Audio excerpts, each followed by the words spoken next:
आगे बढ़ने से पहले जरा इस वीडियो को लाइक करें और हमारी मेहनत को सफल करें। साथ ही हमारे चैनल को सब्सक्राइब करके रखें और बेल आइकन भी दबा लें ताकि आप आने वाली वीडियोस के भी लुत्फ उठाते रहें। क्या नवरात्रि के पीछे भी कोई साइंस है, या क्या साइंस ये बता सकता है कि रिलीजन में, हिंदू रिलीजन में नवरात्रि क्यों मनवाई जाती है? इससे क्या फायदा हो सकता है? बने रहिए इस वीडियो के अंत तक, क्योंकि आज हम नवरात्रि के पीछे के उस विज्ञान को जानेंगे जिसे जानना आप सबके लिए जरूरी है। दोस्तों, नवरात्रि आ गई और आप जानते ही हैं कि इस पर्व में भारत में बड़ी हर्षोल्लास के साथ उत्सव होते हैं। दुर्गा बिठाई जाती है। जैसे कि आप जानते हैं कि नवरात्रि को पूरे 9 दिनों तक मनाया जाता है और इस पावन पर्व पर कई श्रद्धालु पूरे 9 दिन तक उपवास रखते हैं, फास्टिंग करते हैं। कई जगहों पर गरबा और डांडिया खेला जाता है और कई भक्तगण लंबी लंबी पैदल यात्रा करके दुर्गा माँ के मंदिर के दर्शन के लिए जाते हैं अपनी मनोकामना पूर्ण करने के लिए। देखा जाए तो हर कोई अपने अपने तरीके से अपनी भक्ति भाव के साथ नवरात्रि के इस पर्व को मनाता है। नवरात्रि के 9 दिन बड़े ही अनोखे होते हैं, क्योंकि हर तरफ से हमें पॉजिटिव वाइब्स मिलने लगती है और हर कोई अच्छा महसूस करने लगता है। लेकिन हमेशा मन में ये सवाल उठता है कि आखिर नवरात्रि मनाई क्यों जाती है और क्या इसके पीछे भी कोई विज्ञान है? और क्या आपने कभी सोचा है कि लोग नवरात्रि में उपवास क्यों रखते हैं? क्यों ऐसी व्यवस्था की गई कि उपवास रखा जाए?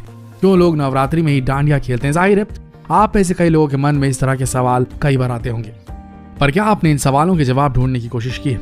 वैसे हमारे पुराणों में कहा गया है कि दुर्गा माँ और महिषासुर राक्षस की लड़ाई पूरे 9 दिन तक चली थी और उसके बाद दुर्गा माँ ने महिषासुर का वध कर दिया था और इसीलिए इस पूरे 9 दिन को नवरात्रि के रूप में मनाया जाता है।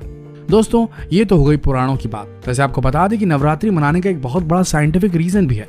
जी हाँ, अगर आप इसे विज्ञान के नजरिए से देखें तो नवरात्रि मनाने के बहुत बड़े कारण हैं।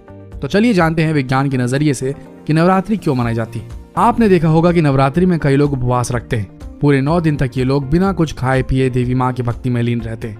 लेकिन क्या आपने कभी सोचा है कि आखिर नवरात्रि में लोग उपवास रखते क्यों हैं? चलिए जानते हैं। आपको बता दें कि हर ह्यूमन सेल में या किसी भी एनिमल सेल में माइटोकॉन्ड्रिया होता है, जिसे पावर हाउस कहा जाता है पूरे सेल का। और जो भी चीजें हम खाते हैं, माइटोकॉन्ड्रिया उन चीजों से पोषक तत्वों को एक्सट्रैक्ट करके हमारे शरीर को एनर्जी प्रोवाइड करता है। पावर हाउस होता है हमारे सेल्स का।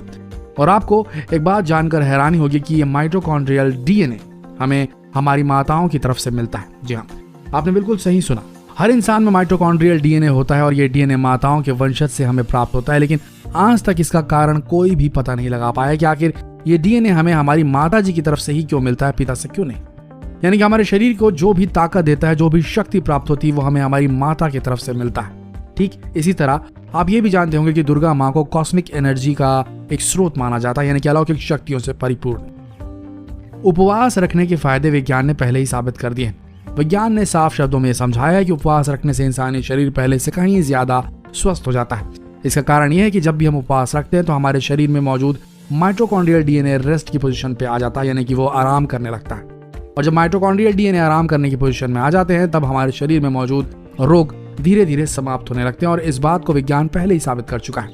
यही कारण है कि आज पूरी दुनिया में इंटरमिटेंट फास्टिंग यानी कि उपवास पर, जो कि रुक रुक के किया जाता है, ऑल्टरनेट डेज में किया जाता है, उस पर बहुत जोर दिया जाता है।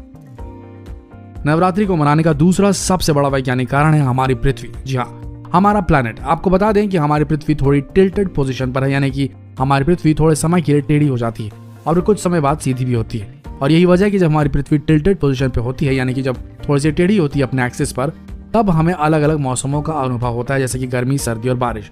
जैसे कि आप जानते हैं कि भारत में जब जब मौसम बदलता है तब तब हमारे यहाँ कोई ना कोई त्योहार मनाया जाता है। ठीक इसी तरह मौसम के बदलाव के साथ हमारे शरीर में भी बदलाव होने लगते हैं। पहले के जमाने में संडे जैसा कॉन्सेप्ट हुआ ही नहीं करता था, बल्कि लोग उस समय छुट्टियां मनाते थे जब कोई त्योहार हुआ करता था। पुराने जमाने के लोग त्योहारों के समय अपने बॉडी को रिलैक्स करते थे और लोगों के साथ घुलते मिलते थे। नवरात्रि हमेशा अक्टूबर और नवंबर के महीने में मनाया जाता है। जैसा कि आप जानते हैं कि अक्टूबर नवंबर के महीने में मौसम में बदलाव होता है। दिन छोटे होते जाते हैं, रातें लंबी होती जाती है, जिसकी वजह से हमारे शरीर में भी बदलाव होने लगता है। और आपको बता दें कि नवरात्रि के 9 दिन आपको ये संकेत देते हैं कि मौसम में बदलाव होने वाला है। साथ ही साथ आपके शरीर में भी उसी तरह का बदलाव आप महसूस करने वाले हैं। जैसा कि आप जानते हैं कि हिंदू समाज में तरह तरह के कल्चर है, ठीक इसी तरह नवरात्रि को भी हर हिंदू अपने अपने तरीके से मनाता है। कुछ लोग डांडिया गरबा खेलते हैं और कुछ लोग अपने तरीके से इस पावन पर्व को मनाते हैं। लेकिन आपने कभी सोचा है कि आखिर नवरात्रि के समय लोग डांडिया गरबा क्यों खेलते हैं? इसके पीछे क्या वैज्ञानिक रीजन है? आपको बता दें कि डांस करने से शरीर में एक नई ऊर्जा उत्पन्न होती है और इंसान खुशी महसूस करने लगता है, जिसका सीधा मतलब है कि इंसान नेगेटिव एनर्जी को छोड़कर पॉजिटिव एनर्जी को ग्रैब करने लगता है। अगर इसे वैज्ञानिक भाषा में समझे तो इसका कारण है एंडोर्फिन्स। एंडोर्फिन्स मानव शरीर का एक ऐसा केमिकल होता है जो स्ट्रेस को रिलीव करता है, यानी कि जब हम डांस करते हैं तब ये केमिकल हमारे शरीर में बहुत ज्यादा मात्रा में प्रोड्यूस होने लगता है, जिसकी वजह से हमें अच्छा महसूस होने लगता है। वहीं एक स्टडी में पाया गया कि जब एंडोर्फिन बहुत अधिक मात्रा में प्रोड्यूस होने लगता है तब हमारे शरीर के सभी दर्द जो होते हैं वो गायब हो जाते हैं और हमें अच्छा महसूस होने लगता है। तो दोस्तों देखा जाए तो कुल मिलाकर नवरात्रि के 9 दिन डिटॉक्स का काम करते हैं, यानी कि ये 9 दिन नेगेटिव एनर्जी को हमसे दूर रखते हैं और पॉजिटिव एनर्जी को ग्रैब करते हैं। तो आप इस वीडियो से नवरात्रि मनाने के साइंटिफिक रीजन तो समझ ही गए होंगे। उम्मीद है आपको ये वीडियो बहुत पसंद आया होगा और भी ऐसे रोचक वीडियोस देखने के लिए आप इस वीडियो को शेयर करना ना भूलें। और अब तक अगर आपने हमारे चैनल को सब्सक्राइब नहीं किया तो यही सही वक्त होगा, अभी सब्सक्राइब करें हमारे चैनल को और बेल आइकन क्लिक करना ना भूलें। बहुत से सब्सक्राइबर को हमारी नोटिफिकेशन नहीं पहुंच रहे हैं तो बेल आइकन जरूर दबा लें। मिलते हैं अगले वीडियो में, तब तक के लिए शेयर कीजिए। धन्यवाद।